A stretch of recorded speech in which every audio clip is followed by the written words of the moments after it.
Class 10th का आज हम चैप्टर नंबर 3 करेंगे। चैप्टर क्या हमारा, धातु एवं अधातु, मेटल एंड नॉन मेटल। तो इसमें हम जो भी चीज़ें हम डिटेल में, जैसे भौतिक गुण, धातुओं के बारे में जानकारी या धात्विक चमक वगैरह, ये इनकी डेफिनेशन लिखेंगे नोट्स बना के प्रॉपर वे में, और समझेंगे एग्जाम्पलों को भी। तो करते हैं एक एक करके हम आगे सारी चीज़ों को हम इसमें एक्सप्लेन करेंगे इजी भाषा में। इसमें तो बहुत दे रखा है, तो देखते हैं हम कैसे करेंगे। देखो, क्लास 10th साइंस विज्ञान, चैप्टर 3, चैप्टर का नाम है हमारा धातु एवं अधातु। इंग्लिश में बोलते हैं इसको मेटल्स एंड नॉन मेटल्स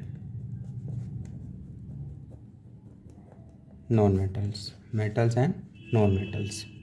तो सबसे पहले हम धातु को समझने से पहले एक टॉपिक है हमारा, उसे समझ लेते हैं, तत्व। इंग्लिश में बोलेंगे इसे एलिमेंट। तत्व क्या हमारा, इसेंशियली यूनिट कह सकते हैं। तो इसको हम नोट्स टाइप बना के साथ के साथ नोट्स भी बना रहे हैं। पिछले चैप्टरों में भी हम बना चुके हैं, प्ले लिस्ट में जाकर देख सकते हैं 2 चैप्टर पिछले, और सब्जेक्ट भी हैं। तो नोट्स लिखेंगे हम। तो कैसे लिखेंगे, तत्व क्या होते हैं, तो वे छोटे छोटे कण, देखो 2 शब्द आते हैं, तो छोटे छोटे कण जिनसे, ऐसे लिखना है, जिनसे पदार्थ बनते हैं तत्व कहलाते हैं। तो छोटे छोटे कणों से मिलकर हमारे पदार्थ बने हैं, वो क्या कहलाएंगे, तत्व कहलाएंगे। अब पदार्थ क्या है, प्रत्येक चीज़ क्या है हमारी, पदार्थ। ये पेज पदार्थ है, पेन पदार्थ है, या कोई भी चीज़ आसपास हमारे सब चीज़ें पदार्थ में आती हैं। तो देखो, तत्वों को ऐसे लिख लेंगे, तत्वों को 3 भागों में बांटा गया है। तत्वों को 3 भागों में बांटा गया है। तो समझेंगे हम, जैसे हमारा तत्व है, पहला धातु, दूसरा है हमारा अधातु, तीसरा है हमारा उपधातु, जिसे हम मेटलॉइड बोलते हैं। तो तीनों को हम एक्सप्लेन करेंगे, इनके भौतिक गुण वगैरह कैसे दिखते हैं, रासायनिक गुण वगैरह कैसे क्रिया करते हैं, वो सारी चीज़ें समझेंगे हम। तो सबसे पहले हम हेडिंग को बना लेंगे, धातु।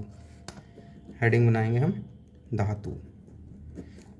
धातु क्या है, मेटल्स बोलते हैं इंग्लिश में। देखो, इंग्लिश के वर्ड भी हमें याद रखने हैं आगे, अगर हम इंटर के बाद जब कोई पढ़ाई करते हैं, 12th के बाद, जैसे BSc BTech वगैरह, तो ज़्यादातर हमें इंग्लिश में ही चीज़ें मिलती हैं। तो अभी से हमें आदत बना के चलें कि इंग्लिश में भी चीज़ों को सीखें। तो देखो, वे तत्व या धातु बोल सकते हैं, जो चमकीली मतलब जिनमें चमक हो, चमकीली कोमा ऊष्मा बोलते हैं हीट, गर्मी को, ऊष्मा तथा विद्युत की चालक। विद्युत की चालक का मतलब है जिनमें होकर विद्युत धारा प्रवाहित हो सके। अब इन शब्दों को भी हम डेफिनेशन के तौर पर एक एक करके एक्सप्लेन करेंगे, और साथ के साथ इनकी परिभाषा डेफिनेशन भी लिखते रहेंगे। चालक हो गया, कोमा आधात वर्धय, कोमा तन्य, आधात वर्धय, कोमा तन्य तथा कठोर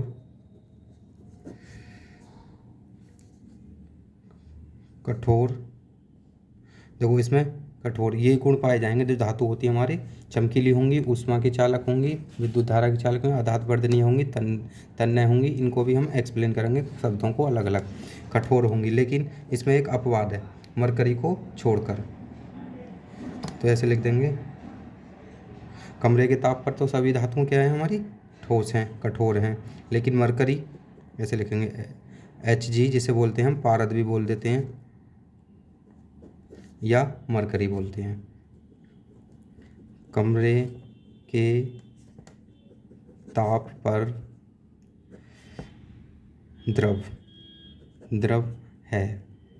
तो कमरे के ताप पर क्या है, लिक्विड अवस्था में है। द्रव और ब्रोमीन पूरे पीरियोडिक टेबल जो होती है हमारी आवर्त सारणी, उसमें 2 ही तत्व ऐसे हैं जो लिक्विड अवस्था में मिलते हैं हमें कमरे के ताप पर।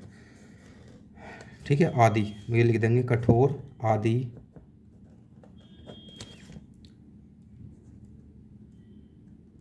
गुण पाए जाते हैं।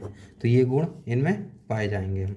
अब धातु कौन सी होती हैं, जैसे एग्जाम्पल में हम देख सकते हैं धातु जैसे एल्यूमिनियम है, कॉपर है, एजी सिल्वर है, या फिर गोल्ड है, पीटी है, या लिथियम है, सोडियम है, पोटेशियम है। तो ये हमें पीरियोडिक टेबल में दे रखी हैं सभी तत्व। इसके बाद ले सकते हैं बेरिलियम, मैग्नीशियम है, कैल्शियम है।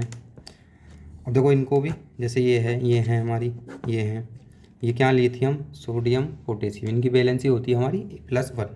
तो इन्हें हम क्षारीय धातु भी बोल देते हैं, क्षारीय धातु। और इनकी वैलेंसी होती है +2, तो इन्हें बोल देते हैं हम क्षारीय मृदा धातु। क्षारीय मृदा धातु जो ज़्यादातर मिट्टी से पाई जाती हैं। और ये 3 जो होती हैं हमारी, ये उन्हें उत्कृष्ट बोलते हैं। उत्कृष्ट, जैसे उत्कृष्ट गैस होती हैं ऐसी हमारी उत्कृष्ट होती है। ये कम क्रियाशील होती हैं। सबसे ज़्यादा जो क्रियाशील होती हैं हमारी क्षारीय होती हैं। तो ये हो गई हमारी धातु। अब एक एक करके हम इनकी जो वर्ड है हमारे, जैसे ये चालकता, विद्युत या चमकीली, इनको हम समझ लेते हैं। तो हेडिंग डाल लेंगे। देखो धातुओं के बारे में पढ़ रहे हैं, तो धातुओं के भौतिक गुण, पहले भौतिक गुण समझ लेते हैं, फिर रासायनिक गुण कर लेंगे। धातुओं के भौतिक गुण इंग्लिश में बोलते हैं physical property, physical properties of metals. तो फिजिकल प्रॉपर्टी पढ़ेंगे हम। तो पहली हेडिंग बनाएंगे हम धात्विक चमक, चमकीली के लिए। फिर उसके बाद विद्युत धारा, आधात वर्धनीय, तन्यता, इन सबको पढ़ेंगे।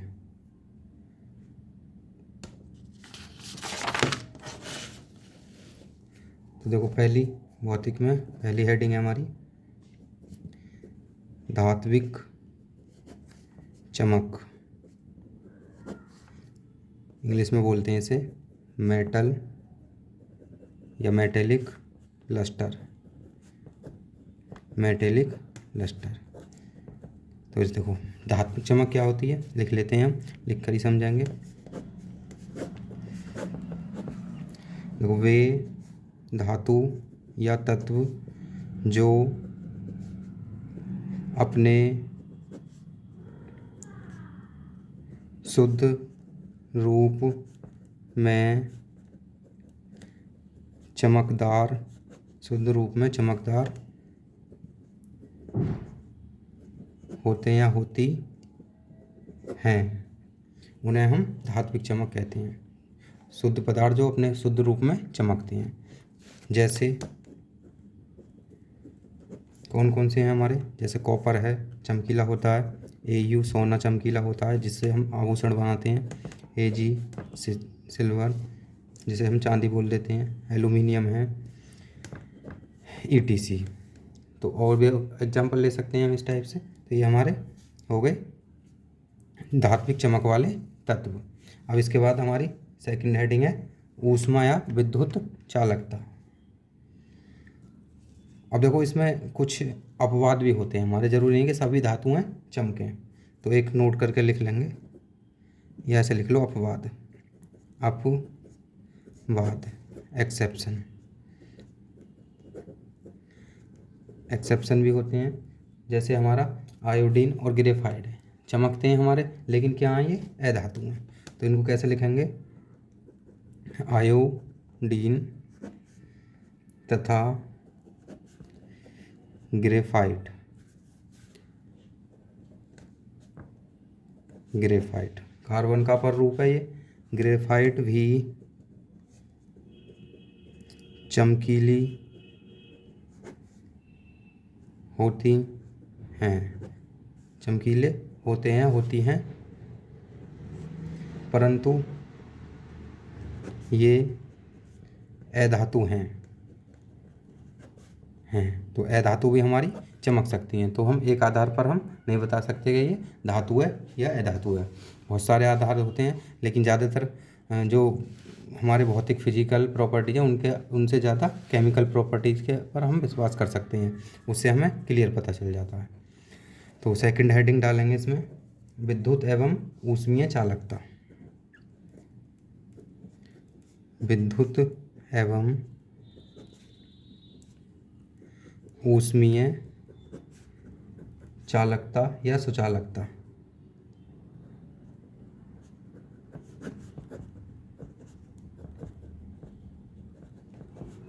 या सुचालकता, इंग्लिश में बोलेंगे इसे इलेक्ट्रिक कल एंड ऊष्मीय को बोलते हैं थर्मल कंडक्टिविटी।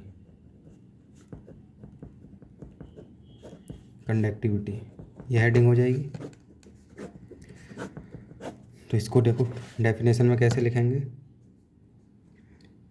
देखो, वे धातु या तत्व बोल सकते हैं जो अपने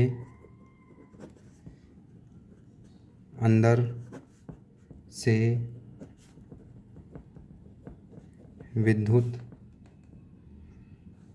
विद्युत तथा ऊष्मा लिख लेंगे। विद्युत तथा ऊष्मा को प्रवाहित या अपने अंदर से होकर जाने देते हैं। प्रवाहित होने दें। चालक या सुचालक धातु कहलाती हैं। होने दें तो लिख देंगे चालक धातु कहलाती हैं। जैसे में देखो हमारा Ag है, सिल्वर है, कॉपर है, एल्यूमिनियम है, या Fe आयरन लोहा है, ETC लिख देंगे, एक्सेट्रा आदि। एक्सेट्रा का मतलब होता है आदि, तो शॉर्ट में हम ETC लिख देते हैं। तो ये हो गया। अब देखो इसमें भी अपवाद हैं हमारे, तो अपवाद देखेंगे।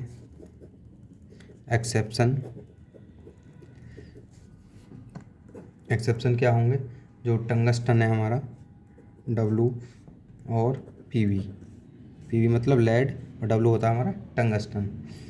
तो ये क्या है, हमारे धातु हैं, लेकिन ये अपने अंदर से विद्युत धारा और ऊष्मा को प्रवाहित नहीं होने देते। लेड मतलब सिंदूर जो बोल देते हैं हम, लेड वो है। टंगस्टन भी एक धातु है, वो भी अपने अंदर से विद्युत धारा को प्रवाहित नहीं होती। तो ये क्या है, हमारे दो अपवाद हो जाएंगे इसमें। अगला तीसरा हेडिंग पहचान के लिए है हमारा आधात वर्धनीयता। आधात वर्धनीयता, इंग्लिश में बोलेंगे इसे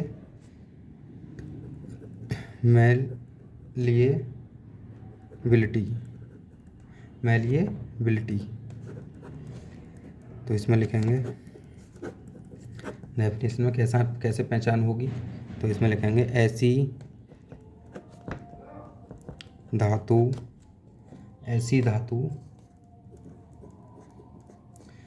जिनको पीटकर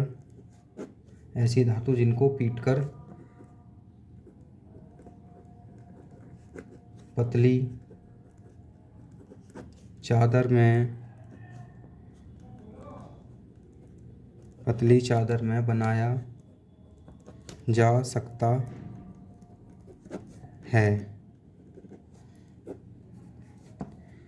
तो कौन कौन सी धातु है हमारी ऐसी, देखो प्रत्येक धातु ज़्यादातर हमारी पीट कर हम चादर बना देते हैं। कॉपर को भी पतला कर सकते हैं, सिल्वर को भी आभूषण बनाए जाते हैं, सोना गोल्ड उससे भी आभूषण, या लोहे को भी हम पतला बना सकते हैं चादर के रूप में, ETC। और ये हो गए, इसमें भी हमारे अपवाद हैं कुछ। अपवाद एक्सेप्शन। अपवाद क्या है हमारे, जिंक और Hg मरकरी हैं तो ये धातु, लेकिन इनको पीटकर पतला नहीं बनाया जा सकता। तो ये हमारा आधार वर्जनीय क्लियर हुआ। अब इसके बाद हमारा अगला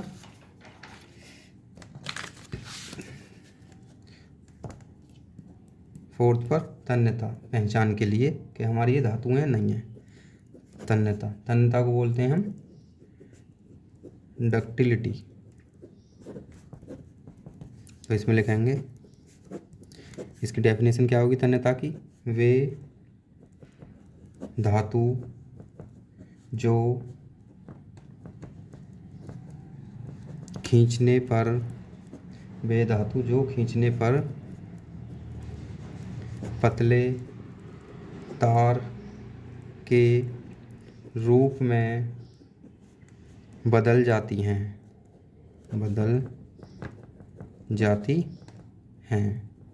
तन्यता का गुण पाया जाता है उनमें। तो जैसे कौन कौन सी धातु होंगी हमारी,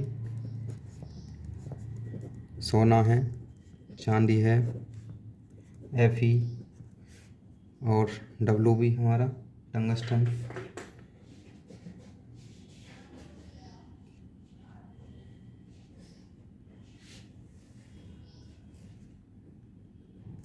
ETC ये हो जाएगा हमारा।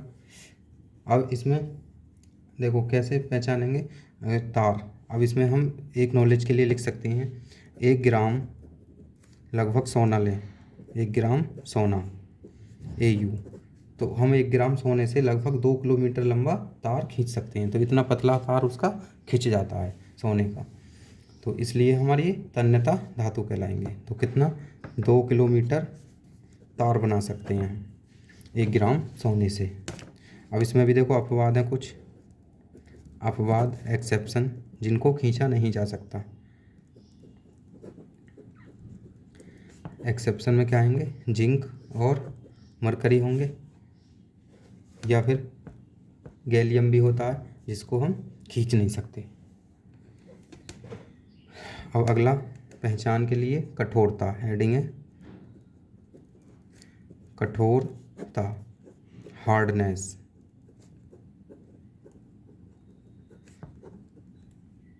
तो इसमें लिखेंगे कठोरता के लिए, तो देखो ज़्यादातर धातु देखी होंगी कठोर होती हैं, तो इसमें लिख लेंगे सभी धातुएं कठोर होती हैं। सभी धातुएं कठोर का मतलब ठोस भी कह सकते, ठोस होती हैं, जैसे aluminium, copper, iron, ETC etcetera, ये हो जाएंगे। अब अपवाद हैं इसमें भी, अपवाद एक्सेप्शन में कौन से आ जाएंगे, लिथियम है हमारा, सोडियम है या पोटेशियम है, ETC। तो ये क्या है, हमारी है तो धातु लेकिन इतनी मुलायम होती हैं कि इनको चाकू से काटा जा सकता है या तोड़ा भी जा सकता है हाथ से, इतनी मुलायम होती है धातु हमारी। अगला गुण पहचान के लिए हो जाएगा हमारा ध्वनिक या सोनार, सोनोरस बोल देते हैं, सोनार किरणें बोलते हैं, जिससे ध्वनिकिरण बोलते हैं। सोनार किरणों को ध्वनिकिरण बोलते हैं। तो पूछ लेता है सोनोरस क्या है या सोनार किरणें क्या हैं, तो ध्वनि किरणों को ही हम सोनार बोलते हैं। जल में यूज होती हैं ज़्यादातर ये, इंग्लिश में हम लिख सकते हैं साउंड। तो कैसे लिखेंगे इसकी भी डेफिनेशन, देखो धातु कठोर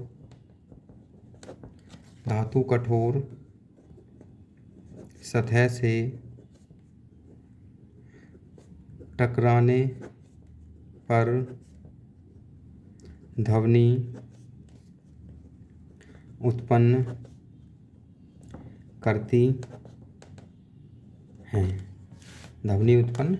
हैं, जैसे देखा होगा एग्जाम्पल में लिख सकते हैं हम, स्कूल की घंटी बजाना या बजना। जब स्कूल की घंटी को बजाते हैं तो आवाज़ करती है, तो क्या धातु की है। तो ये भी हमारी एक पहचान है इसमें। तो ये हमारी पहचान हो गई। आपको पेपर में भी ऐसे ही हम डेफिनेशन से लिख सकते हैं, साथ के साथ नोट्स बनाते जाएं और देखते जाएं वीडियो। नोट्स भी आपके तैयार हो जाएंगे। पेपर में आप अगर ऐसा लिखेंगे तो काफ़ी अच्छे मार्क्स मिलेंगे। 10th क्लास की साइंस चल रही है हमारी, केमिस्ट्री तीसरा चैप्टर। और बाकी की वीडियो हमने और भी बना रखी हैं, प्ले लिस्ट में जाके देख सकते हैं। अगर चैनल सब्सक्राइब नहीं किया हो तो सब्सक्राइब कर लें, जिससे कि आने वाली वीडियो भी आपको मिलती रहे। और वीडियो अच्छी लग रही हो तो लाइक करें। तो अभी देखो ये हो गए हमारे भौतिक गुण हो गए।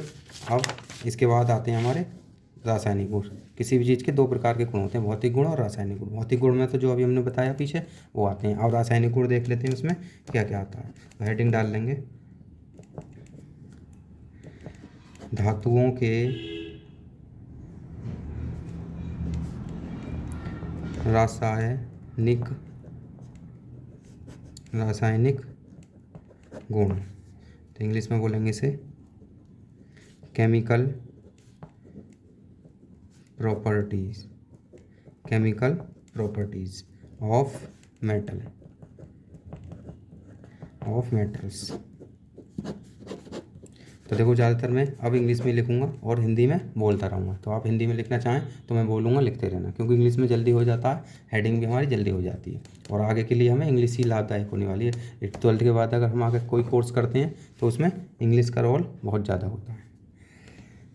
तो देखो इसमें जो पहचान होगी हमारी, रिएक्शन होगी। तो रिएक्शन ऑफ ऑक्सीजन, ऑक्सीजन होती है हमारी हवा, वायु जिसे बोलते हैं। ऑक्सीजन के साथ क्रियाएँ कैसे करते हैं, तो लिख देंगे, इंग्लिश में डाल रहा हूँ मैं, ऑक्सीजन के साथ क्रिया या अभिक्रिया। तो होंगे रिएक्शन विद ऑक्सीजन। O2 होता है हमारा ऑक्सीजन का फॉर्मूला।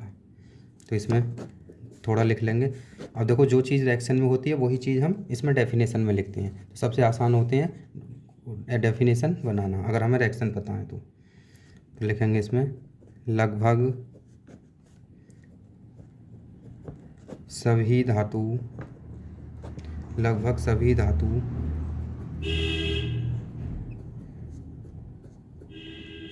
ऑक्सीजन के साथ, लगभग सभी धातु ऑक्सीजन के साथ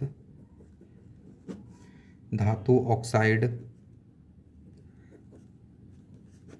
ऑक्साइड बनाती हैं।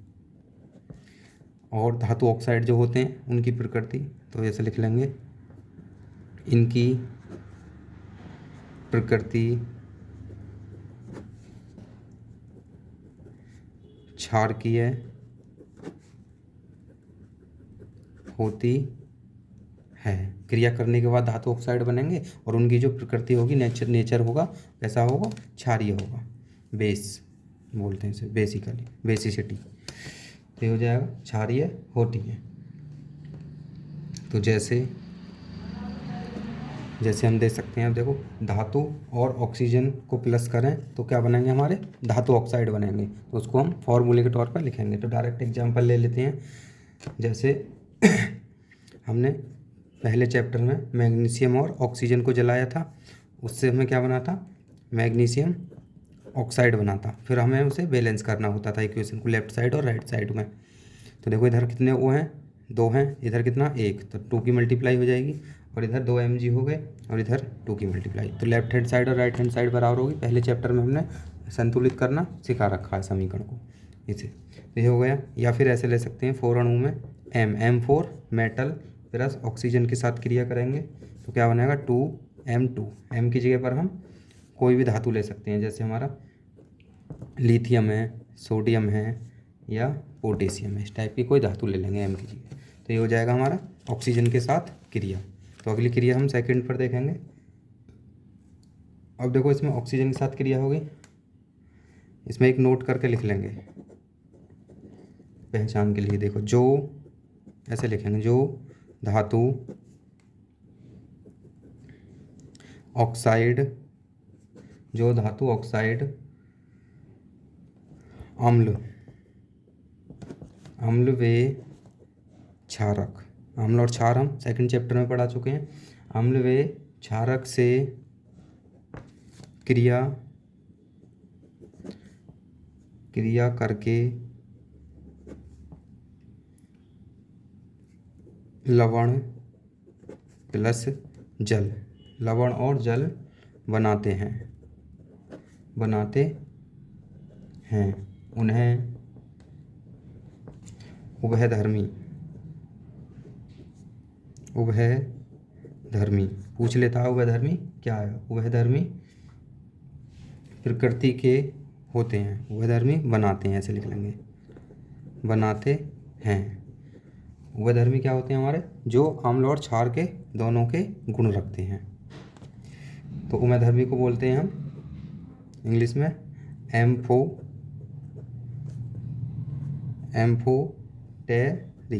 एम्फोटेरिक ऑक्साइड बोल सकते हैं।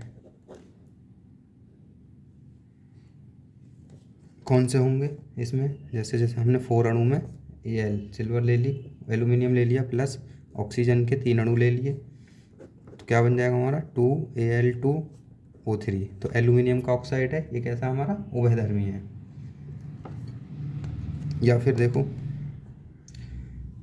Al2O3 को लिया, ये O3 आएगा, Al2O3 2 अणु में बना था, लेकिन 1 अणु लिया हमने इधर, प्लस HCl अम्ल के साथ क्रिया करी 6 अणु लेके, तो ये बन जाएगा 2 अणु में AlCl3 aluminium trichloride plus 3H2O। या फिर और भी एग्जाम्पल ले सकते हैं, Al2O3 के साथ NaOH की क्रिया कराई, देखो एक बार अम्ल की क्रिया कराई, एक बार क्षार की क्रिया कराई। ये क्षार होते हैं, जिसमें H होता है वो अम्ल होते हैं, जिसमें OH होता है वो क्षार होते हैं। पिछले चैप्टर में हम बता चुके हैं, तो प्ले लिस्ट में जाकर देख सकते हैं पिछले चैप्टर को। ये बन जाएगा 2NaAlO2 प्लस H2O, जल बन जाएगा और लवण बन जाएगा। ये लवण कैसे होते हैं हमारे, उभयधर्मी लवण। अब देखो इसमें भी अपवाद होंगे कुछ, अपवाद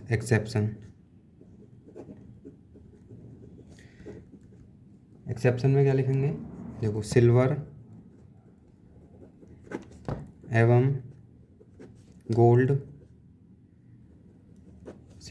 गोल्ड सोना अधिक ताप पर भी ऑक्सीजन से क्रिया नहीं करते हैं। सिल्वर और गोल्ड हमारे अधिक ताप पर भी ऑक्सीजन से क्रिया नहीं करेंगे। जो हमारे आभूषण बनते हैं सोने के, अंगूठी कुंडल वगैरह, वो हवा में बहुत कम क्रिया करते हैं। तो ये हो गया। अगला गुण है हमारे धातुओं की जल के साथ क्रिया। तो अगली हेडिंग बना लेंगे, धातुओं की जल के साथ क्रिया, जल के साथ अभिक्रिया। धातु तो चल ही रही है हमारे, धातुओं के रासायनिक गुण चल रहे हैं। तो सेकंड पे हेडिंग डालेंगे, इंग्लिश में डाल रहा हूँ, रिएक्शन विद वाटर, जल के साथ अभिक्रिया। तो जल के साथ अभिक्रिया करेंगे, इसमें लिख लेंगे थोड़ा सा, देखो जो हम अभिक्रिया में करते हैं वही लिखते हैं। तो कैसे लिखेंगे, जल के साथ अभिक्रिया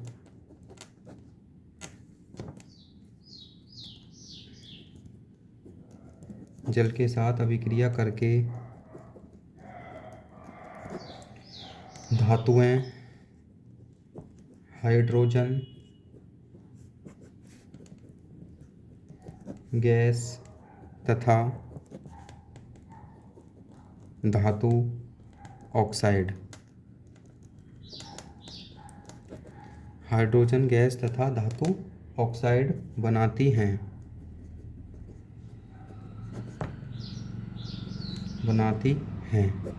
और जो क्या करते हैं, जो धातु ऑक्साइड, देखो ऐसे लिख सकते हैं, जो धातु ऑक्साइड जल में घुल जाते हैं या घुलनशील हैं, घुलनशील हैं, जल में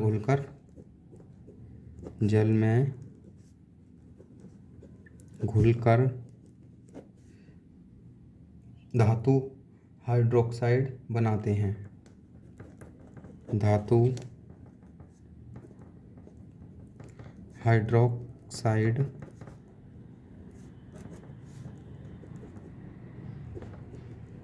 बनाते हैं। इसमें भी देखो सभी ऐसे हैं, सभी नहीं बनाते, कुछ ही बनाते हैं। तो देखो धातु और जल को मिलाएंगे, क्या बनेगा, धातु ऑक्साइड प्लस हाइड्रोजन गैस निकलेगी, और धातु ऑक्साइड प्लस जल को मिलाएंगे तो धातु हाइड्रोक्साइड में निकलेगी गैस। तो देखते हैं, पहला एग्जांपल ले लेते हैं जल के साथ। देखो नॉर्मल जल के साथ करेंगे, 2 के पोटेशियम को ले लेते हैं धातु को, और 2 अणु में जल के साथ क्रिया कराते हैं। अब ये एस ले सकते हैं, एस का मतलब होता है सॉलिड फॉर्म में, एल का मतलब लिक्विड फॉर्म में लेंगे हम जल को। तो क्या बनेगा हमारा KOH, वो इसमें ये के क्या धातु, ये ऑक्साइड, तो धातु ऑक्साइड बन जाएगा। नहीं, धातु हाइड्रोजन ऑक्साइड बोलेंगे इसे, जिसे हम बोलेंगे एक्वस फॉर्म। एक्वस फॉर्म होती है हमारी मिक्सचर, एक तरीका से मिक्सचर हो गया, प्लस हाइड्रोजन गैस निकलेगी और प्लस ऊर्जा भी निकलेगी, इसके साथ हीट भी निकलेगी। जब हम जिस बर्तन में क्रिया करेंगे वो गर्म हो जाएगा। और उसके बाद क्या लेना है हमें, अब देखो पोटेशियम की जगह Na भी ले सकते हैं हम, कैल्शियम के साथ भी ऐसे ही हम क्रिया करा सकते हैं। तो कैल्शियम के साथ कैसे करेंगे, कैल्शियम लिया प्लस 2 अणु में जल लिया, क्रिया कराएंगे कैल्शियम हाइड्रोक्साइड का हॉल्टवाइज। हॉल्टवाइज क्यों करा, क्योंकि इसकी बैलेंसी कैल्शियम की +2 होती है, पोटेशियम की 1 होती है, तो इसमें 1 अणु आएगा, इसके लिए बैलेंस करने के लिए 2 अणु लेने पड़ेंगे। इसकी +2 हो गई, OH की बैलेंसी -1 होती है, ये हम पिछले चैप्टरों में बता चुके हैं। तो ये बन जाएगा, और प्लस हाइड्रोजन गैस निकल जाएगी। अब देखो इसमें हाइड्रोजन गैस क्या होती है, बुलबुले जो होते हैं हमारे, धातु सोडियम रहा या कैल्शियम रहा, धातु की सतह पर चिपक के धातु को ऊपर तैरा देते हैं। तो कुछ धातुएं हमारी ऊपर तैर जाती हैं जब हाइड्रोजन गैस उनकी सतह पर चिपक जाती है। तो अब इसके बाद ये तो हो गया नॉर्मल जल। अब भाप के साथ क्रिया कर लेते हैं, वेपर। देखो जल का दूसरा रूप क्या है हमारा, भाप बनती है, गैस के फॉर्म में मिलता है जल हमें, जिसे हम वेपर गैस बोलते हैं। तो भाप के साथ देखो वो आयरन है, जिंक है, तो कैसे करेंगे, जैसे 2 अणु में हमने Al ले लिया, एल्यूमिनियम, प्लस 3 अणु में H2 ले लिया, किस फॉर्म में लेंगे, गैस फॉर्म में भाप को लेंगे। तो क्या बन जाएगा Al2O3 प्लस 3 अणु में H2, इसमें भी गैस निकलेगी। या फिर आयरन ले लिया 3 अणु में प्लस H2O ले लिया, गैस फॉर्म में लेंगे इसको भी, तो Fe3O4 आयरन का ऑक्साइड बन जाएगा, जिससे हम कहते हैं जंग लग चुकी है किसी उसमें आयरन में, लोहे में, तो ये उसका फॉर्मूला होता है जंग का।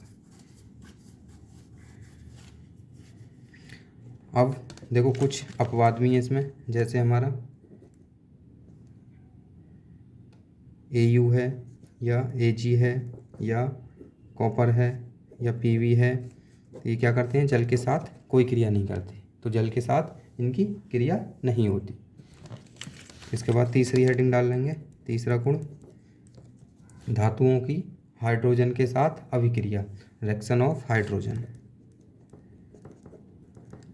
रिएक्शन ऑफ हाइड्रोजन, हाइड्रोजन के साथ अभिक्रिया। तो हाइड्रोजन के साथ अभिक्रिया क्या होगी, तो देखो सामान्यतः जो हमारी धातुएं होती हैं हाइड्रोजन से क्रिया नहीं दर्शाती हैं, तो बहुत कम क्रियाएं होती हैं हाइड्रोजन के साथ।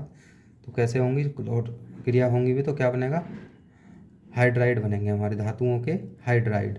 जैसे एग्जाम्पल में हम डायरेक्ट लिखते हैं, डेफिनेशन लिख लेंगे इसमें, हाइड्रोजन से क्रिया ऐसे लिख लेंगे, सामान्यतः हाइड्रोजन हाइड्रोजन को बोलते हैं H से क्रिया नहीं करती, लेकिन विशेष कंडीशन या किसी स्पेशल फॉर्म में ज़्यादा टेम्परेचर देके या कुछ उत्प्रेरक टाइप से डाल के क्रिया कराने पर क्या बनते हैं हमारे हाइड्राइड बनते हैं। जैसे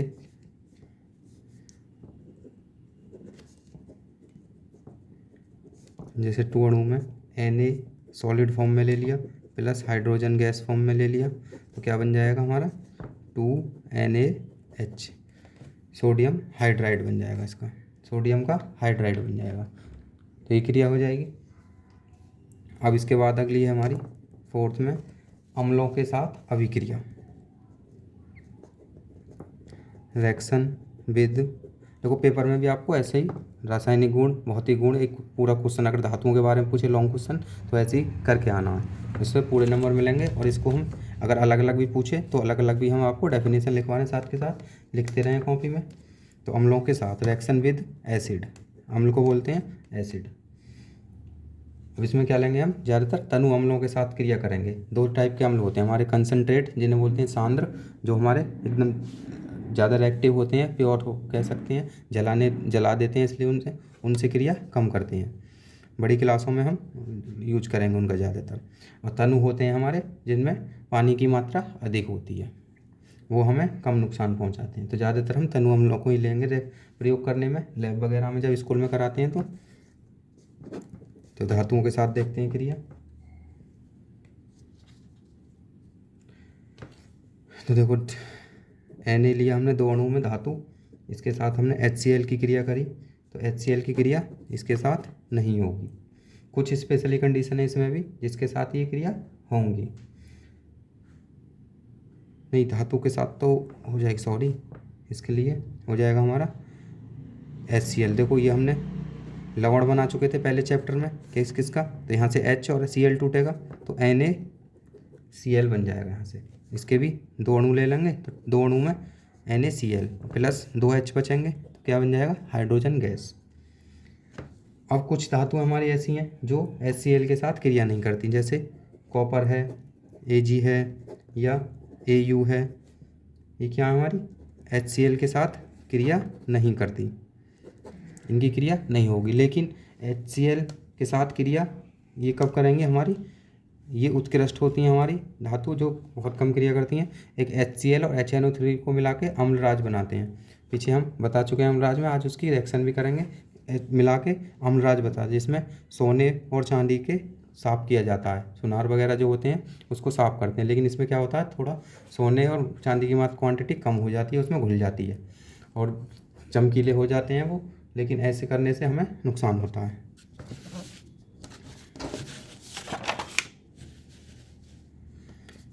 ये हो गया। अब देखो दूसरा अम्ल ले लेते हैं, H2SO4 के साथ देख लेते हैं क्रिया।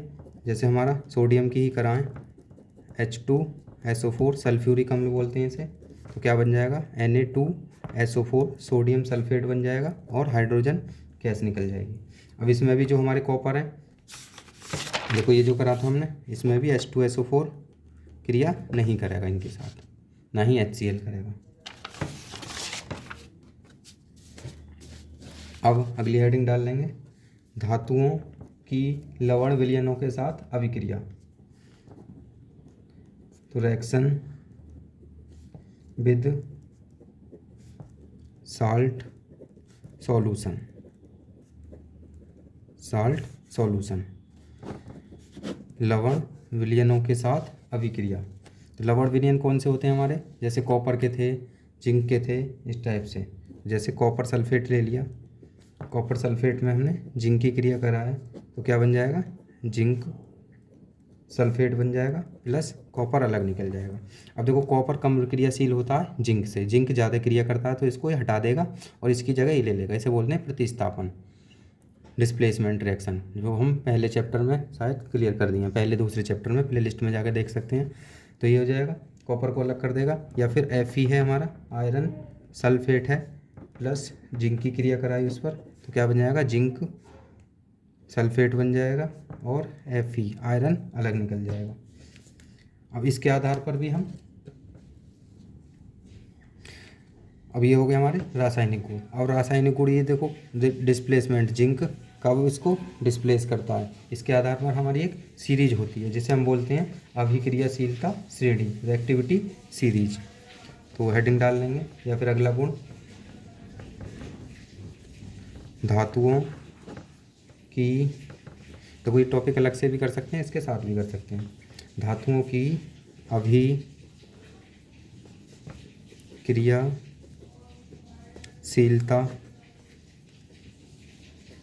श्रेणी, इंग्लिश में बोलेंगे रिएक्टिविटी सीरीज ऑफ मेटल। इससे पहचान पड़ेगी कौन सी धातु किसको डिस्प्लेसमेंट हटा देगी और उसकी जगह पर अपनी जगह बना लेगी।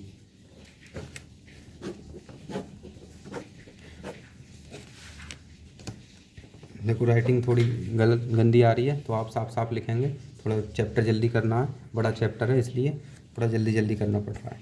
तो राइटिंग पे ध्यान ना दें, बाकी का जो हम बता रहे हैं उस पर ध्यान दें। नॉलेज के लिए वो बोलता जा रहा हूँ, आप लिखते भी जाएँ, जिससे कि हमारे अच्छे से नोट्स बन जाएं। तो इसको देखो कैसे लिखेंगे। इलेक्ट्रॉन त्यागना, इलेक्ट्रॉन देना या इलेक्ट्रॉन लेना, इलेक्ट्रॉनिक विन्यास या करा होगा इलेक्ट्रॉनिक कॉन्फ़िगरेशन, उसे हम आगे चैप्टरों में कर लेंगे या अगली क्लासों में भी सीखेंगे। तो त्यागने की अधिक प्रवृत्ति, इलेक्ट्रॉन त्यागने की अधिक प्रवृत्ति होने पर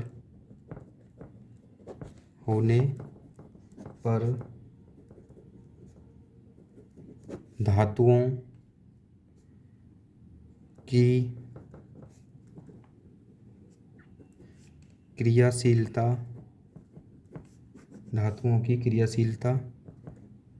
अधिक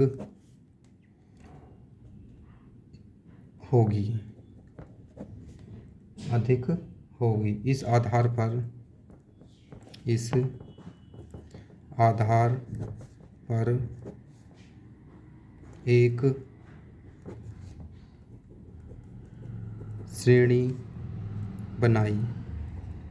आधार पर एक श्रेणी बनाई, जिसे सक्रियता श्रेणी, रिएक्टिविटी सीरीज, सक्रियता श्रेणी कहते हैं। सक्रियता श्रेणी क्या है हमारी, तो देखो यहाँ बनाएंगे हम, ऐसे ले लेते हैं एक लाइन और यहाँ पर एक ले लेते हैं हाइड्रोजन के सापेक्ष हम इनके प्रवृत्ति को रखेंगे। और देखो हाइड्रोजन से ऊपर हमारी कुछ धातुएं हैं जो अधिक क्रियाशील होती हैं, और हाइड्रोजन से नीचे कुछ ऐसी धातुएं जो कम क्रियाशील होती हैं, जैसे हमारा कॉपर है या मरकरी है या Au है। और देखो ये जो सिंबल है हमारे पीरियोडिक टेबल में, ये हमारे कॉपर के सिंबल है Cu से, कॉपर बोलते हैं इसको, सिंबल क्या है Cu, मरकरी का Hg, तो हम सिंबल में लिखेंगे। बाकी का बोलते जा रहे हैं, पूरा फुल फॉर्म लिखना हो तो लिख सकते हैं। Au है हमारा गोल्ड है, तो ये होंगी हमारी, ऐसे तीर बना लेंगे, इधर तो हो जाएगा कम क्रियाशील और ऊपर अधिक क्रियाशील,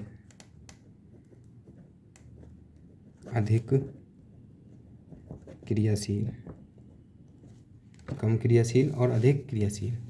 और देखो H से ऊपर कौन सी आती है हमारी, Pb lead, Sn tin, Fe iron, zinc है, एल्यूमिनियम है, Mg है मैग्नीशियम, Ca कैल्शियम है, Na है सोडियम है, पोटेशियम है। तो सबसे ज़्यादा जो अभिक्रियाशील होगा पोटेशियम होगा, उसके बाद ये होगा।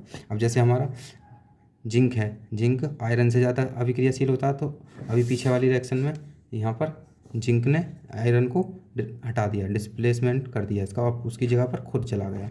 अगर जिंक यहाँ होता, आयरन से क्रिया कराते इस पर, तो ये इसको नहीं हटा पाता, क्योंकि हमारी ये जो सीरीज है सक्रियता श्रेणी, इसके आधार पर हम क्रिया करते हैं। तो सोडियम इनको, इन नीचे वालों को सबको हटा देगा, तो नीचे वाले ऊपर वालों को नहीं हटा सकते। तो इस सीरीज को हमें ध्यान रखना है, इस पर भी क्वेश्चन पूछ लेता, आगे भी ये काम आएगी, काफ़ी इंपॉर्टेंट है, याद कर लेंगे। अब इसी के साथ साथ देखो इसके रासायनिक गुण खत्म हो गए, एक नोट लिख लेते हैं अलग से। अम्ल, उसकी बात कर रहे थे हम अम्लराज की। अम्लराज या एक्वा रेजिया बोल देते हैं। अम्लराज हिंदी में, इंग्लिश में एक्वा रेजिया। ये क्या होते हैं? हमारे अम्लराज बनाते हैं जो सोने और चांदी को अपने अंदर घोलने का काम करता है, उन्हें चमकदार और जो उनका वजन को कम कर देता है। तो ज़्यादातर गाँवों में जो आते हैं हमारे ठाकुर जी ने बोलते हैं, वो ऐसे ही काम करते हैं, अम्लराज का प्रयोग करते हैं, जिससे उनकी कुछ मात्रा उसमें ही रह जाती है। तो इसमें क्या होता है हमारा HCl कंसनट्रेट लेते हैं सांद्र प्लस HNO3 नाइट्रिक एसिड और हाइड्रोक्लोरिक अम्ल को लेते हैं। 3 अनुपात इसके लेते हैं और 1 अनुपात इसका लेते हैं, दोनों को मिलाते हैं। क्रिया करने पर हमारा बनता है NOCl नाइट्रोसिल क्लोराइड प्लस 2 अणु में जल बनता है और प्लस क्लोरीन गैस। तो ये जो होता है हमारा अम्लराज, ये गलाने का काम करता है। तो इसे हमें बहुत सावधानी से दूर रहना, कंसनट्रेट चीज़ें जितनी भी होती हैं उनसे दूर ही रहना है, जिससे कि कोई हानि ना हो हमें। अभी इसके देखो धातुओं के भौतिक गुण, रासायनिक गुण हम कर चुके हैं कंप्लीट। बाकी के डिटेल में पूरा चैप्टर हम पढ़ रहे हैं, बिल्कुल क्लियर भाषा में समझेंगे। तो अब हम समझेंगे धातुओं को प्राप्त कैसे करते हैं, धातुओं की प्राप्ति। तो हेडिंग डाल लेंगे अपनी, नई हेडिंग है धातुओं की प्राप्ति। इंग्लिश में बोलेंगे हम occurrence of metal, occurrence of metal. धातुओं को प्राप्त करने के लिए मिट्टी से मिलती हैं हमें ज़्यादातर। मिट्टी में हमारे खनिज लवण होते हैं, खनिज लवण ही हमारे धातुओं में शुद्ध किए जाते हैं। तो लिख लेंगे इसको, कैसे लिखेंगे? पृथ्वी की भूपर पट्टी, मतलब पहली परत जो होती है जिस पर हम रहते हैं, ऊपर पट्टी, ऊपर पट्टी धातुओं का मुख्य स्रोत है, लेकिन कुछ और भी जगह हैं जैसे, लेकिन समुद्र,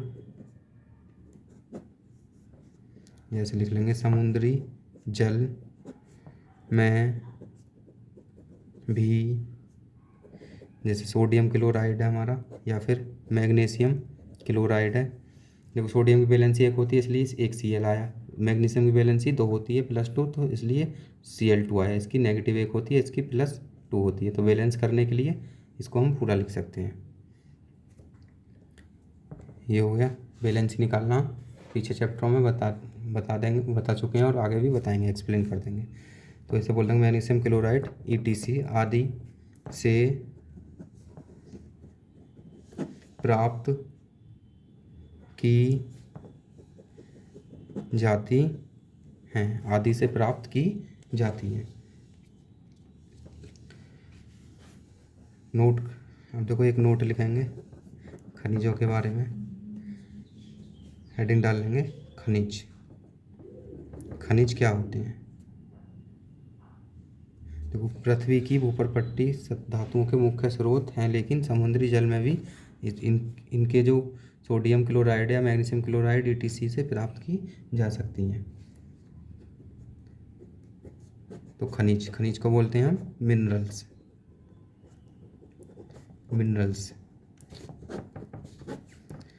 देखो खनिज भी अपने 1 नंबर में पूछ लेता है कभी कभी, तो हम बता सकते हैं खनिज क्या होते हैं। तो लिखेंगे पृथ्वी की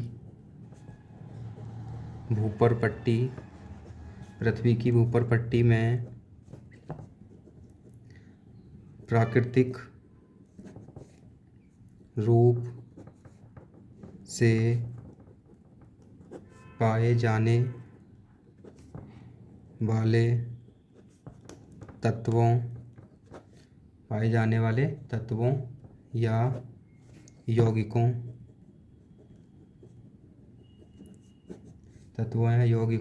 को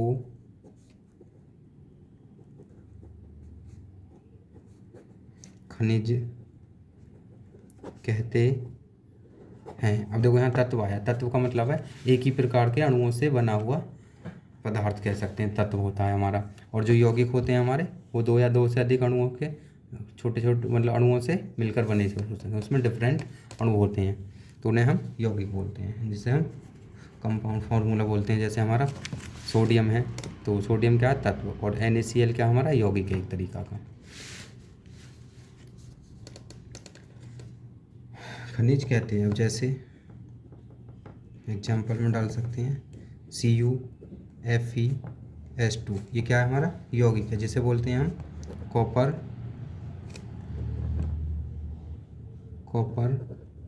पाइराइट, कॉपर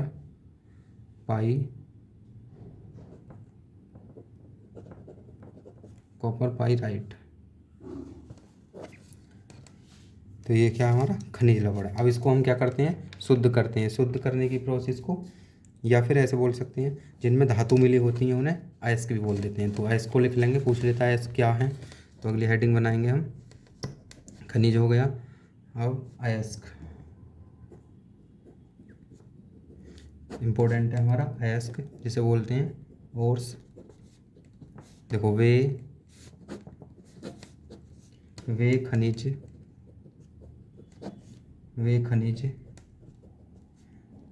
जिनसे धातु आसानी और ऐसे लिख लेंगे, आसानी और कम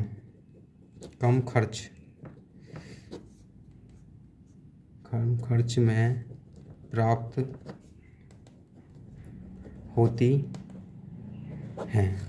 तो देखो खनिज होते हैं हमारे, खनिज में धातुएं होती हैं, लेकिन अयस्क किसे बोलते हैं? खनिजों को ही बोलते हैं। कौन से खनिज होते हैं वो? जिनमें हमारे कम खर्चा हो और आसानी से हमें धातुएं प्राप्त हो जाएं, उन्हें हम अयस्क बोलते हैं।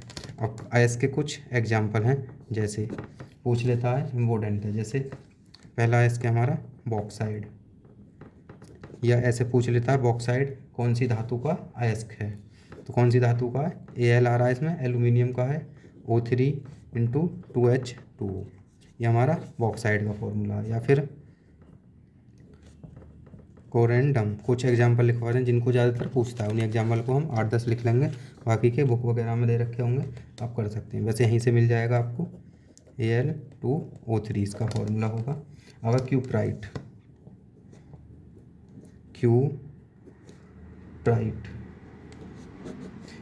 का फॉर्मूला है Fe3O4, क्यूप्राइट का मतलब होता है कॉपर, तो ये आएगा हमारा Cu2O। क्यूप्राइट मतलब कॉपर से ही बना है। अगला हम लिख सकते हैं हेमेटाइट, इसका जो फॉर्मूला होगा Fe2O3 होगा, ये होगा इसका हेमेटाइट का। अगला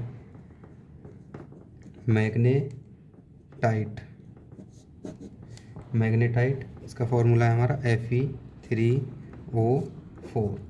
या फिर अगला इसके हमारा जिंकाइट का फॉर्मूला है Zn से ऑक्सीजन। अगला कैलेमाइन हो जाएगा, कैलेमाइन का फॉर्मूला होता है जिंक कार्बोनेट ZnCO3। अगला है अर्जेंटाइट Ag2S, तो ऐसे ही पूछ लेता है अर्जेंटाइट कौन सा धातु का अयस्क है? कौन सा है? Ag, सिल्वर का अयस्क है ये हमारा, जिसमें कौन सी है? जिंक का अयस्क है। तो इनमें धातु के आधार पर भी पूछ लेता है। अर्जेंटाइट हो गया। अगला हो जाएगा हमारा हॉर्न सिल्वर। देखो जो ज़्यादातर पूछता है उन्हीं को मैं लिखवा रहा हूँ। हॉर्न सिल्वर AgCl होगा। या फिर सिनेवार सबसे ज़्यादा बॉक्साइड है, कोरंडम है, या क्यूप्राइट है, या सिनेवार, इस टाइप की ज़्यादा पूछता है हमारा। सिनेवार HgS होता है। तो ऐसे ही ETC करके हम आगे और भी लिख सकते हैं काफ़ी, हालांकि इन्हीं को याद कर लेंगे, इन्हीं से हमें मिल जाएगा। तो देखो धातुओं की प्राप्ति होगी। धातु कहाँ से मिलती है? खनिज से। और खनिज में क्या होता है, जो सस्ती होती हैं उनसे हम आसानी से धातु निकाल सकते हैं, उन्हें हम अयस्क बोलते हैं। अब अयस्क के अंदर भी हमारी कुछ अशुद्धियाँ होती हैं, उन्हें क्या बोलते हैं? तो इसे देखो हेडिंग डाल लेंगे, गैंग हेडिंग डाल लेंगे। अगली हेडिंग है हमारी गैंग या आधात्री या फिर अथवा मैट्रिक्स बोल देते हैं। मैट्रिक्स इंग्लिश में बोलेंगे गैंग एंड मैट्रिक्स। मैट्रिक्स। अब गैंग क्या होता है पूछ लेता है, एक नंबर में गैंग क्या है? तो देखो पृथ्वी, इसकी डेफिनेशन कैसे लिखेंगे? पृथ्वी से खनिज, पृथ्वी से खनिज अयस्कों में मिट्टी, रेत, मिट्टी, रेत या कंकड़, कंकड़ पत्थर जो होते हैं हमारे, आदि आदि आदि मतलब और भी अशुद्धियाँ,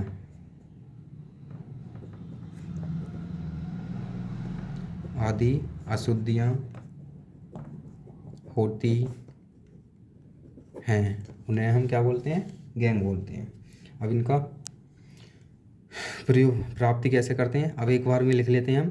खनिज से अयस्क बनाना, एक से गैंग लिखा, गैंग बनाना इससे, तो हम लिख सकते हैं जैसे पूरा प्राप्ति का समीकरण है हमारा, धातु प्राप्ति का। जैसे हमने लिया Cu2S, ये हमने अयस्क लिया, प्लस इस पर ऑक्सीजन की क्रिया कराएंगे, 3 अणु लेके गर्म करेंगे, डेल्टा यह होता है हमारा गर्म का साइन, ताप का। तो क्या बन जाएगा? 2 अणु में Cu2 ऑक्साइड बन जाएगा कॉपर का, plus 2SO2 sulphur dioxide gas निकल जाएगी। अब क्या करना है? Cu2 जो ऑक्साइड बना, क्यूप्रस ऑक्साइड, उसको लेना है और उसको Cu2S के साथ गर्म करना है, तो बन जाएगा हमारा 6 अणु में कॉपर निकल जाएगा, प्लस SO2 गैस निकल जाएगी। तो देखो यहाँ से 4 कॉपर ये रहे, 2 कॉपर ये रहे, 6 कॉपर निकल गए और 2 ऑक्सीजन यहाँ पर S है, तो SO2 बैलेंस भी हो गई हमारी समीकरण। या फिर देखो ऐसे भी प्राप्त कर सकते हैं, जिंक ऑक्साइड है, उसको कार्बन के साथ क्रिया कराया, कार्बन के साथ, तो जिंक अलग हो जाएगा और plus CO carbon mono oxide अलग निकल जाएगी हमारी इसके साथ। अब इसके बाद है हमारा धातुओं का संक्षारण। संक्षारण बोलते हैं जंग लगना टाइप से हमारा धातुओं का नुकसान होना। तो अगली हेडिंग डाल लेंगे, धातुओं के बारे में ही पढ़ रहे हैं अभी हम। इसके बाद अधातु करेंगे, धातुओं का संक्षारण, इंग्लिश में बोलते हैं corrosion of metal, corrosion of metal. अब देखो जितनी भी हमारी NCERT बुक में जो टॉपिक दे रखे हैं मुख्य मुख्य जिनको पूछता है, वो सारे हम यहाँ पर एक्सप्लेन कर लेते हैं और उनकी परिभाषाएं, डेफिनेशन भी लिख लेते हैं। अगर पेपर में पूछता है तो आप बिल्कुल ऐसे लिख सकते हैं अपनी भाषा में, बिल्कुल जी, तो आपको पूरे अच्छे से नंबर मिलेंगे। तो इसके बारे में देखो कैसे लिखेंगे। नम मतलब पानी और ऑक्सीजन के साथ क्रिया होती है इसमें संक्षारण में, तो ऐसे लिखेंगे नम वायु के संपर्क, नम वायु के संपर्क में आने पर धातु, धातु सतह, धातु की सतह, धातु की सतह का क्षरण, क्षरण मतलब नुकसान, क्षरण क्या होता है? संक्षारण, क्षरण संक्षारण कहलाता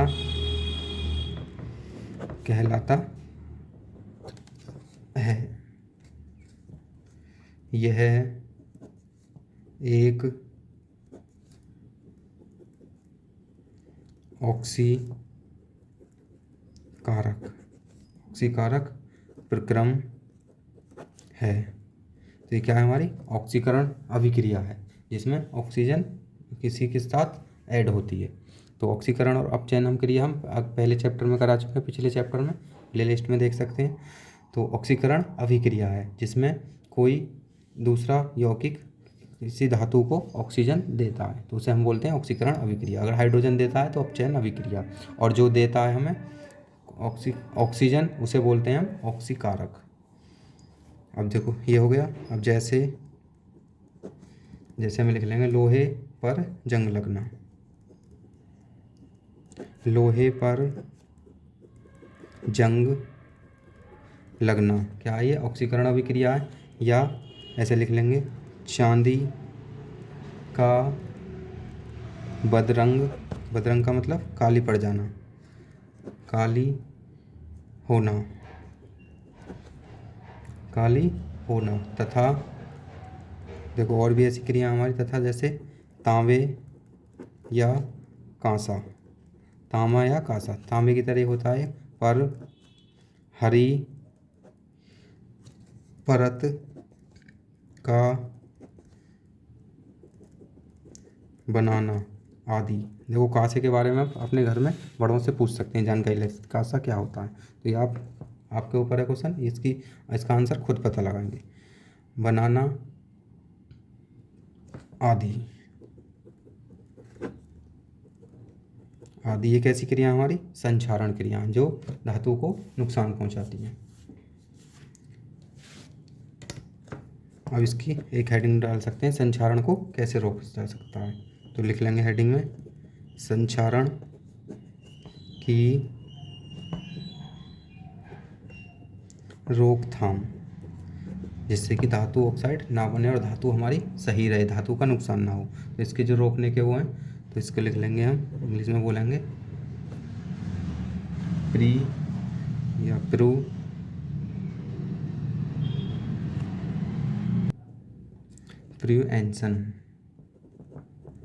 प्रिवेंशन ऑफ कोरोजन, मतलब कोरोजन। तो कैसे रोकेंगे इसको? देखा होगा तुमने, लोहे के दरवाज़ों पर क्या कर देते हैं? पेंट कर देते हैं, जिससे कि जंग न लगे। तो लिख देंगे पेंट करके जंग को रोका जा सकता है। या फिर तेल या ऑयल या ग्रीस जो साइकिल या मोटरसाइकिल वगैरह में लगाते हैं, लगा कर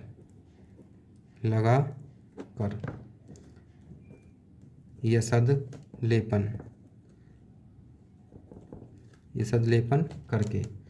यसद लेपन में क्या करते हैं? जिंक, जिसे हम जस्ता बोलते हैं, जिंक की परत चढ़ा देते हैं, जिससे कि चमकपन आ जाता है। देखा होगा रेलिंग वगैरह जो चल रही है चमकीली, उन पर जिंक की परत होती है लोहे पर, जिससे जंग न लगे बारिश वगैरह में। या फिर क्रोमियम लेपन भी बोल देते हैं, क्रोमियम लेपन। ये क्रोमियम चमकीला होता है, ये भी आदि। ये क्या होते हैं? कम क्रियाशील होते हैं, जिससे कि इनसे आसानी से क्रिया नहीं होती। तो अब इसके बाद हम धातु हम पढ़ चुके हैं। इसके बाद हमारा अधातु को भी जल्दी कर लेते हैं, थोड़ा सा और बच रहा चैप्टर के बारे में। तो हेडिंग डालेंगे अगली, अधातु, जिसे बोलते हैं हम नॉन मेटल्स। तो अधातु क्या होती हैं लिख लेते हैं। जैसे धातु की डेफिनेशन लिखी थी, ऐसे ही हम अधातु के बारे में लिखेंगे। तो क्या लिखेंगे? वे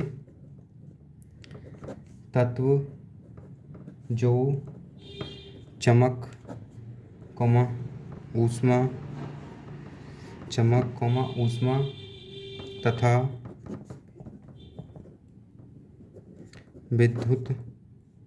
विद्युत का चालन,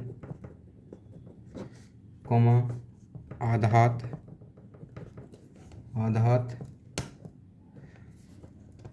वर्धनीयता, मेलेबिलिटी बोलते हैं जिसे, तन्य नहीं होती हैं। जबकि ये गुण कहाँ होते थे? धातु में पाए जाते थे, अधातु में नहीं पाए जाते। अब देखो इसमें भी हम लिख सकते हैं, एक अपवाद भी है, जैसे Br2 ब्रोमीन कमरे के ताप पर क्या है? द्रव है। और उधर धातुओं में क्या था? मरकरी था कमरे के ताप पर। तो पूरी पीरियोडिक टेबल जो हमारी आवर्त सारणी होती है उसमें 2 ही तत्व हैं जो लिक्विड अवस्था में पाए जाते हैं। अब देखो जैसे धातु कौन सी होती है हमारी, जैसे एग्जाम्पल में डाल लेंगे। कार्बन है, कार्बन के 2 रूप होते हैं, हीरा वे ग्रेफाइट। ग्रेफाइट के अलग गुण होते हैं, हीरा के अलग होते हैं। तो हम इसको लिख सकते हैं कार्बन के अपर रूप हैं, जो एक ही मतलब एक तत्व से 2 रूप, उनके 2 रूप अलग अलग हों, उन्हें बोलते हैं हम अपर रूप, किसके, कार्बन के। या फिर देखो और हैं हमारे, नाइट्रोजन है, सल्फर है, और क्लोरीन है, ब्रोमीन है, और हमारी जो अक्रिय गैस हैं, इनर्ट गैस बोलते हैं उन्हें हम, उत्कृष्ट गैस हैं, अक्रिय गैस, नोबेल गैस बोल देते हैं, ETC आदि एक्सेट्रा। तो ये क्या आती हैं हमारी, ये धातुओं में आती हैं। अब देखो इसके भी हम क्या करेंगे, भौतिक गुण। तो हेडिंग डाल लेंगे अगली,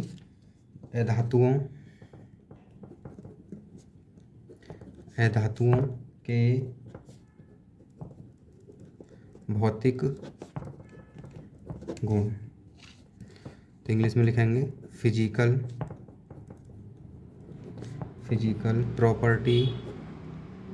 properties of non metals. Physical properties of non metal. तो देखो पहला गुण डालेंगे, जैसे हमने धातुओं के करे थे ऐसे ही करेंगे जल्दी जल्दी, थोड़ा शॉर्ट में। ये हो जाएगा धात्विक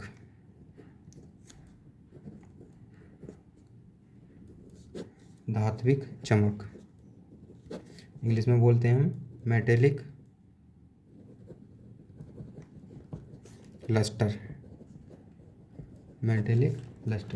तो इसके बारे में लिखेंगे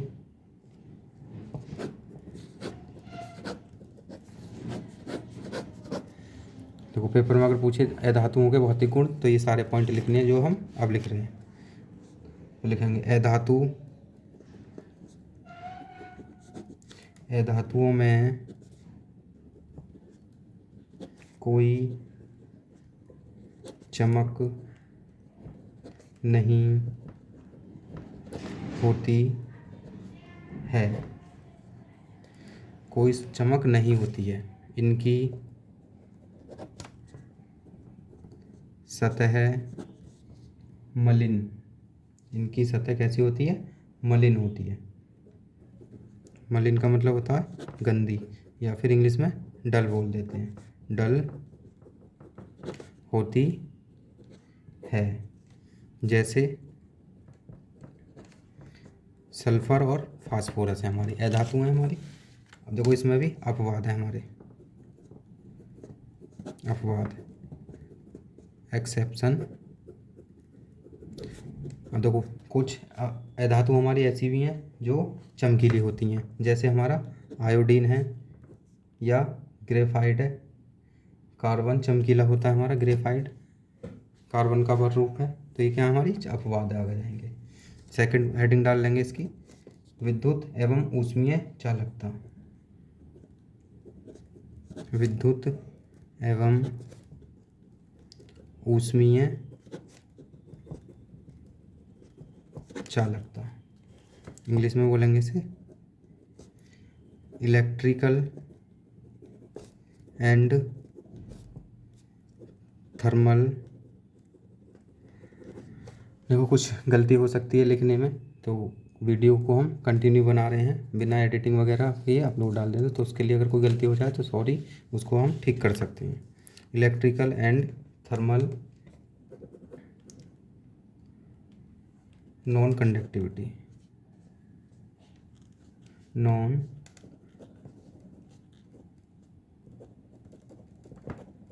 कंडक्टिविटी। तो इसकी पहचान क्या होगी, लिखेंगे धातुएं विद्युत तथा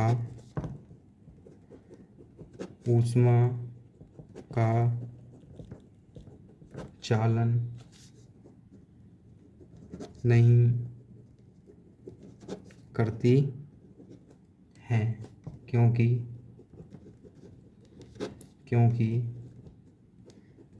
इनमें मुक्त इलेक्ट्रॉन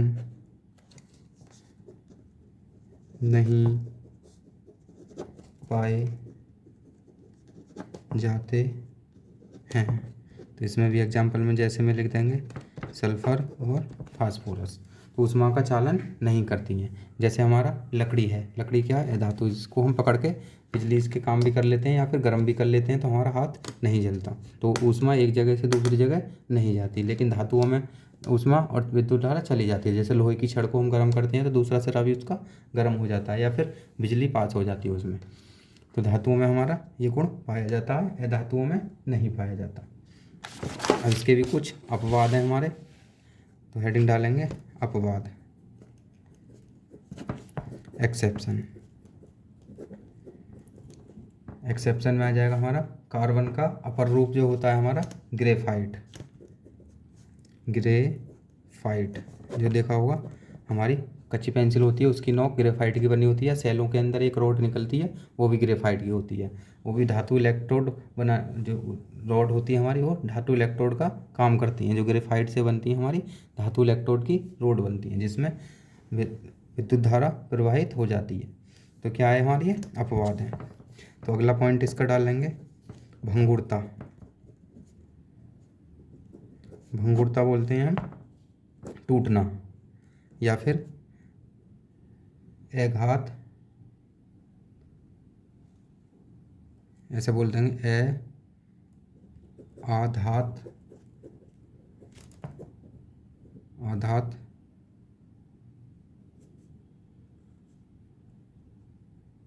वर्धनीय, आघात वर्धनीय, इंग्लिश में बोलेंगे इसे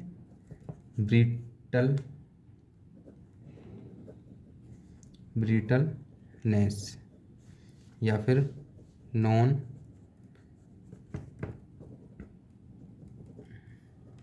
मैलिएबिलिटी।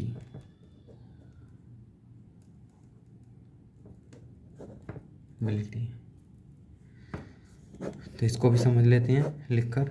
इसमें आ जाएगा हमारा, देखो ऐसे लिखेंगे धातुओं को पीटने पर इनकी चादर नहीं बनती है। क्या हो जाता है, ये टूट जाती हैं, जैसे हमारा एच, सल्फर और फास्फोरस है। तो अगला गुण है हमारा फोर्थ तन्यता या फिर अतन्यता बोलेंगे, अतन्यता, नॉन डक्टिलिटी। तो ये सारे गुण क्या हमारे, जो धातु थी हमने मेटल, उसके अपोजिट ही हैं। तो इसमें लिखेंगे अधातुओं को खींचकर तार नहीं बनाया जा सकता है। क्या हो जाएगा, ये भी टूट जाएंगे। अगला पॉइंट है हमारी कठोरता, हार्डनेस।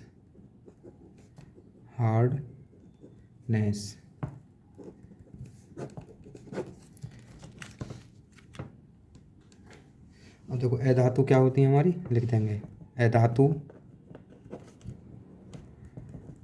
कुछ कठोर वे मृदु, कुछ मृदु और कुछ कठोर। मृदु मतलब मुलायम होती हैं। अब जैसे ग्रेफाइट है हमारा, वो क्या है, कठोर है, और जो हमारी सल्फर और फास्फोरस हैं वो क्या है हमारी, मृदु है मतलब मुलायम है। अब इसके भी कुछ अपवाद हैं, जैसे अपवाद है, एक्सेप्शन।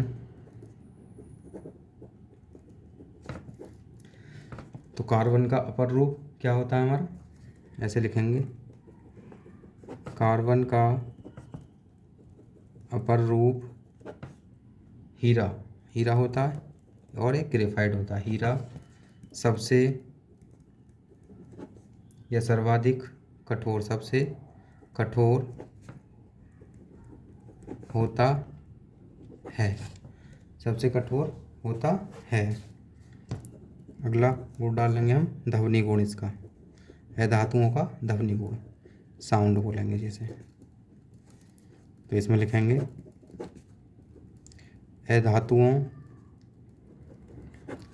धातुओं को हथौड़े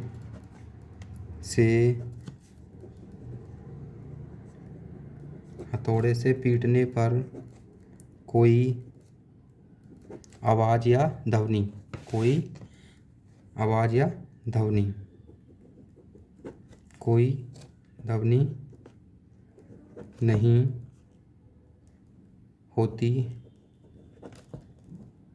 है, कोई भी आवाज़ या ध्वनि नहीं होती है, इन्हें यहाँ अधातु बोलते हैं। तो ये हो गया। अब अधातुओं के रासायनिक गुण लिख लेते हैं।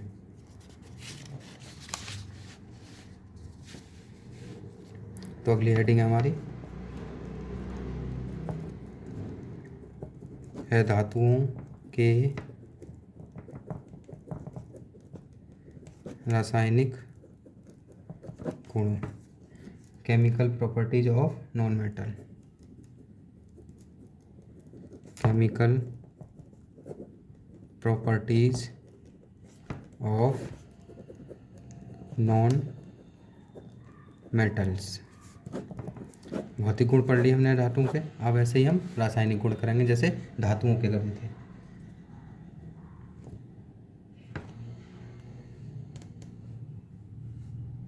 तो लिखेंगे, सबसे पहला गुण लिखेंगे ऑक्सीजन के साथ अभिक्रिया, तो लिख देंगे रिएक्शन विद ऑक्सीजन।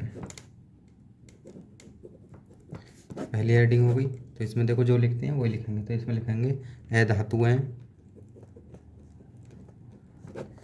अधातुएं ऑक्सीजन, धातुएं ऑक्सीजन से क्रिया करके ऑक्साइड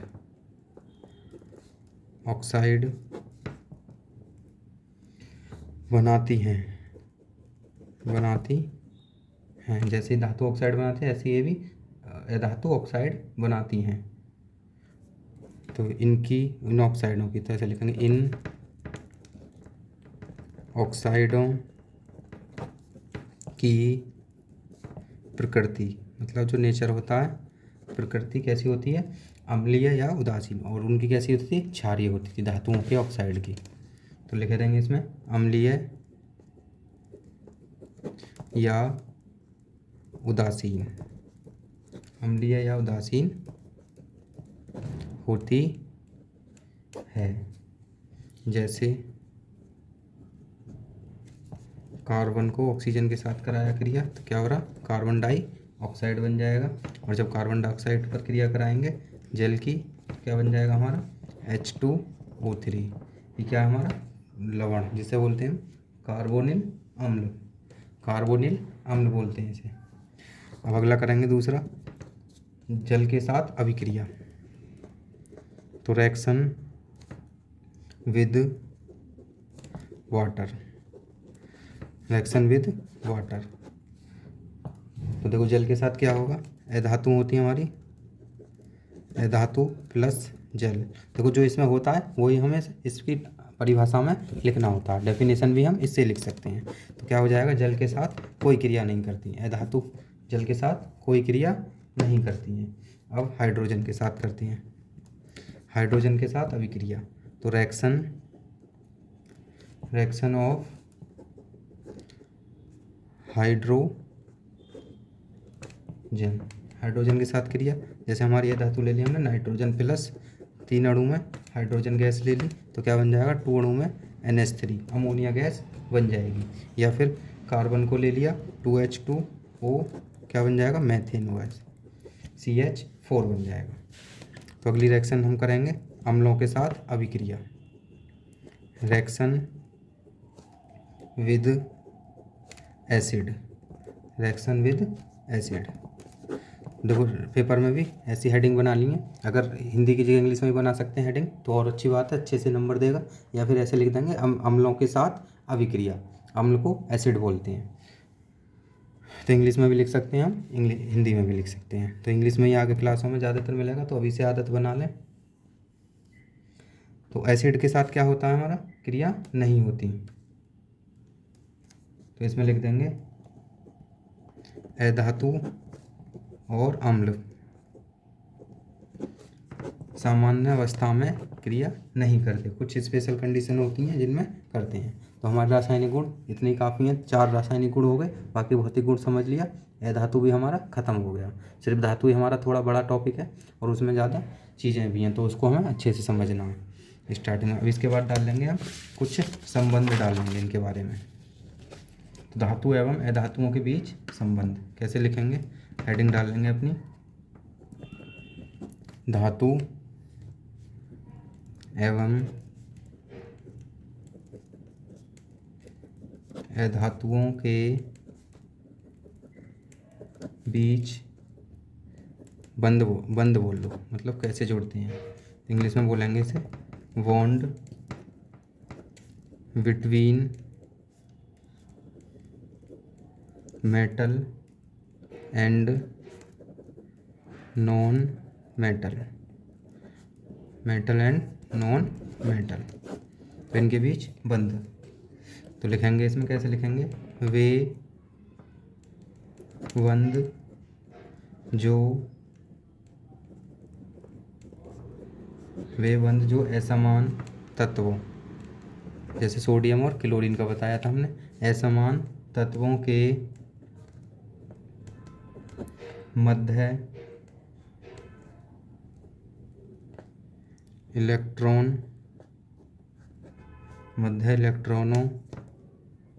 के स्थानांतरण या लेन देन बोलते हैं, आदान प्रदान कह सकते हैं, आदान प्रदान मतलब लेन देन, लेना देना जो होता है, के द्वारा बनते हैं। क्या होता है वो, आयनिक बंध, आयनिक बंध, आयोनिक बॉन्ड बोलते हैं इंग्लिश में, आयनिक बंध या विद्युत संयोजी, विद्युत संयोजक बंध। विद्युत संयोजक क्यों बोलते हैं, विद्युत धारा प्रवाहित करने पर सॉल्यूशन में आयन में वो टूट जाते हैं, बंध कहलाते हैं। अब जैसे कुछ यौगिक हैं इसमें, जैसे हमारा KCl है, MgCl है, या फिर NaCl है, या CaCl2 है, ETC इत्यादि। इस टाइप के कैसे बंध हैं हमारे, आयनिक बंध हैं। जल में क्या होते हैं, अपने आयनों में टूट जाते हैं, सोडियम प्लस आयन और क्लोरीन प्लस आयन एनोड और कैथोड पर चले जाते हैं। तो नोट करके एक चीज़ और लिख लेंगे इसमें, देखो जो ऐसे लिखेंगे, जो समान तत्वों में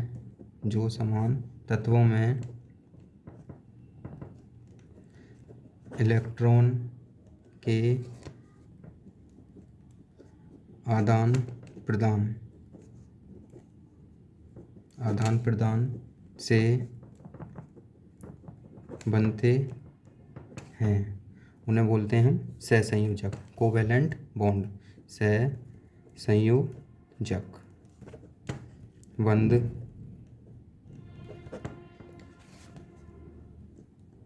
कहते हैं।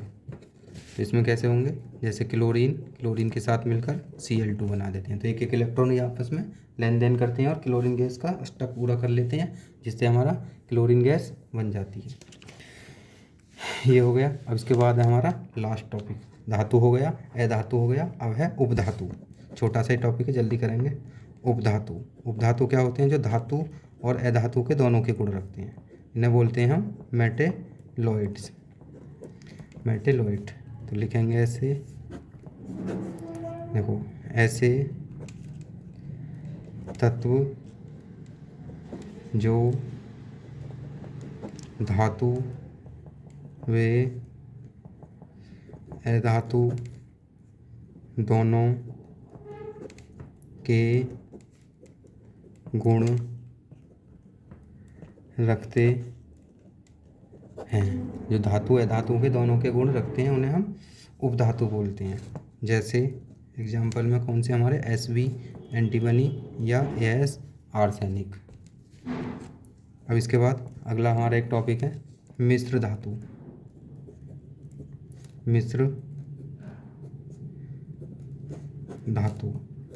जिन्हें हम बोलते हैं LOS। तो इसमें क्या लिखेंगे, इसकी डेफिनेशन क्या होगी, दो या दो से अधिक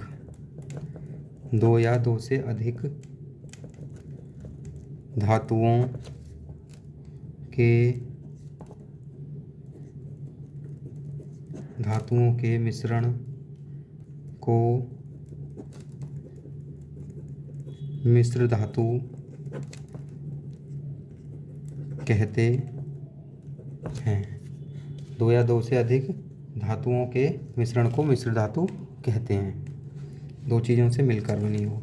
जैसे अब देखो, पीतल है हमारा, पीतल जो होता है हमारा, कॉपर होता है उसमें Cu कितना 70% कॉपर होता है प्लस जिंक से मिलके बनता है, 30% जिंक होता है जब जाके 100% बनता है। या फिर कांसा है, कांसे में हमारा क्या होता है, इसमें भी कॉपर होगा 88% और प्लस Sn 12% होगा, Sn हमारा। तो ये क्या है हमारे मिक्सचर। अब ऐसे ही हमारा देखो सोना भी होता है एक, सोना शुद्ध सोना क्या होता है हमारा 24 कैरेट गोल्ड का होता है, लेकिन आभूषण हमारे 24 कैरेट गोल्ड से नहीं बनते, क्योंकि वो ज़्यादा मुलायम होता है। थोड़ा हार्ड करने के लिए उसमें 2% अशुद्धि मिलाते हैं। जैसे 22 सोना ले लिया प्लस 2 तांबा ले लिया, तो क्या हो गया टोटल 24। तो उससे क्या हमारे आभूषण बनते हैं। प्योर सोने के आभूषण नहीं बना सकते, क्योंकि वो बहुत मुलायम होता है।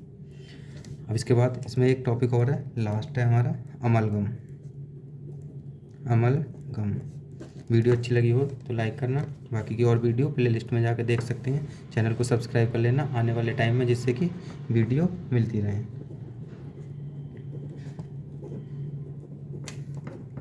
सभी क्लासों की, सभी सब्जेक्टों की आपको वीडियो मिल जाएंगी। तो इसमें क्या होता है अमलगम में, हम कह सकते हैं मरकरी प्लस धातु, जैसे Ag, Au, copper, Na, etc क्या करते हैं मिलकर अमलगम बनाते हैं। लेकिन अमलगम किस किस के साथ नहीं बनता हमारा, मरकरी के साथ अगर हम Fe और Pt की क्रिया करें तो कोई क्रिया नहीं होगी। Fe आयरन और प्लेटिनम के साथ मरकरी क्रिया नहीं करती और अमलगम भी नहीं बनेगा। और धातुओं के साथ मिलकर मरकरी क्रिया करती है, जिससे अमलगम बन जाता है। तो थैंक यू। वीडियो अच्छी लगी हो तो लाइक करें। आने वाले समय में आपको और भी वीडियो चैप्टर की मिल जाएंगी।